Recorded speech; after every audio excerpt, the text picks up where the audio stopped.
A gente vai voltar a falar de assuntos internacionais. A gente abriu falando sobre Estados Unidos, também sobre a nevasca histórica, mas agora a gente vai falar de uma outra região do mundo que está com bastante foco, que é o México.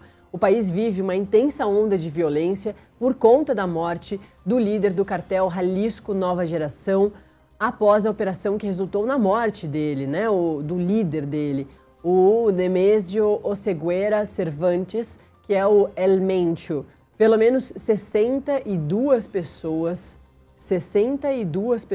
morreram nesses ataques, aulas foram suspensas e serviços de transporte público interrompidos.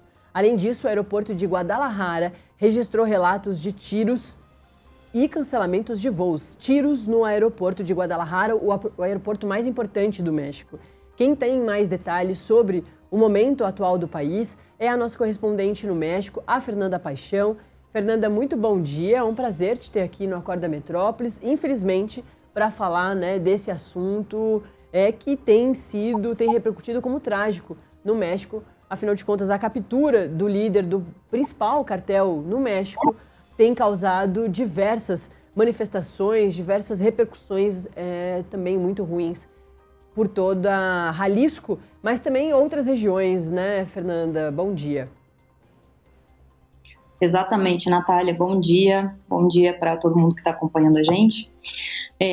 Como você bem falou, ontem, na verdade, no domingo principalmente, que foi o dia da captura do El Mencho, que era o líder do cartel mais importante no México, hoje o mais poderoso e conhecido como um dos mais sanguinários também aqui do país, foi capturado e assassinado por forças de segurança aqui no México, né? Uma mega operação que contou com o Exército Nacional e também com a Guarda Nacional, que é o corpo militar aqui das Forças Federais do México, e contou também com um trabalho de segurança dos Estados Unidos para poder capturar El Mencho, que era um narcotraficante, a pessoa mais buscada no México desde maio do ano passado, quando El Mayo foi capturado também de outro cartel, de um cartel de Sinaloa, né?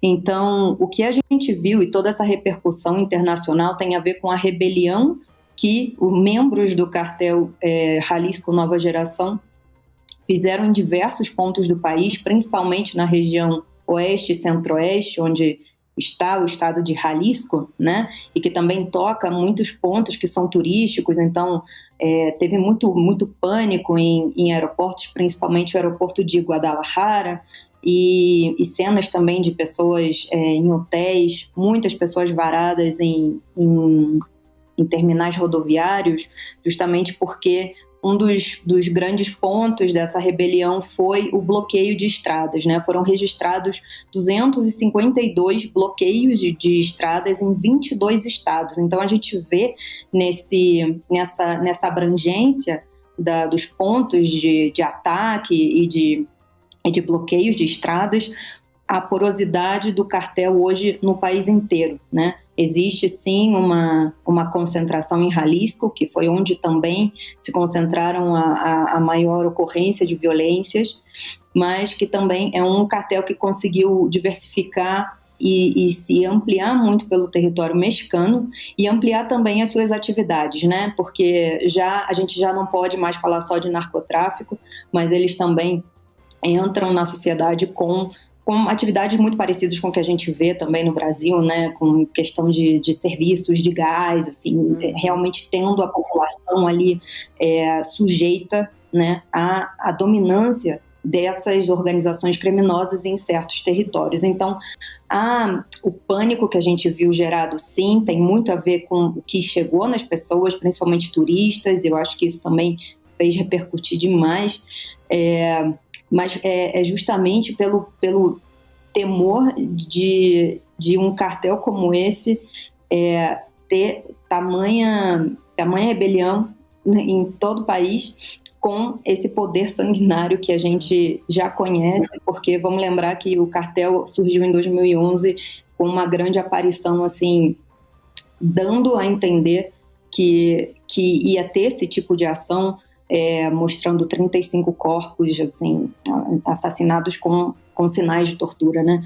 Então, é basicamente por uma organização como essa que a gente tem todos os dias manchetes no México, assim, terríveis, né? Com esse tipo de ação.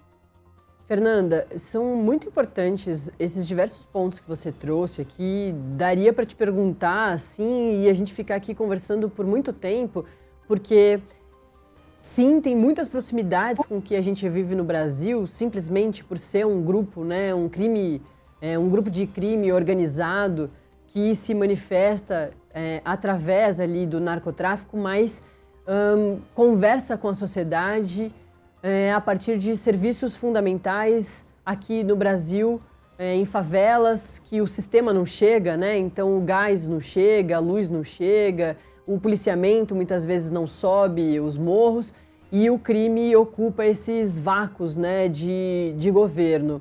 Então acho que é muito importante talvez a gente ir por ali também, por esse caminho, porque as pessoas conseguem entender um pouco melhor, as pessoas no Brasil conseguem entender um pouco melhor o que está acontecendo aí no México. Qual que é a situação atual? A situação está um pouco melhor ou não? Continua bastante tensa. E é esse ponto muito importante de quem são essas pessoas que estão fazendo a represália à morte do El Mencho. Foi muito importante você trazer isso, né? São rebeliões desse próprio grupo, do cartel, que está se manifestando contra a morte do El Mencho, e é por isso também que deixa um temor na comunidade toda. E, claro, a comunidade internacional também muito de olho, porque foi o grande líder de um cartel. Então, quando isso acontece, o restante do mundo fica olhando, porque essas drogas que são vendidas no México não ficam apenas no México, né? Não, exatamente, esse é o grande ponto, né? Como essa continua sendo a principal atividade, né, o narcotráfico, e vale lembrar que é um ponto de extrema importância hoje para a presidência do Donald Trump, né? Foi um tema de campanha dele e hoje continua sendo um tema central, inclusive como narrativa também de tentativa de ingerência sobre o México, né? O Trump já sugeriu diversas vezes que o exército estadunidense poderia agir dentro do território mexicano para controlar a crise de saúde pública gerada pelo fentanil, que é uma droga que sai do México e não é consumida aqui, e ela em grande parte é levada realmente para os Estados Unidos, né? Então é um tema de saúde pública. A Fernanda Paixão, nossa correspondente no México, falando da situação lá por causa da morte do El Mencho,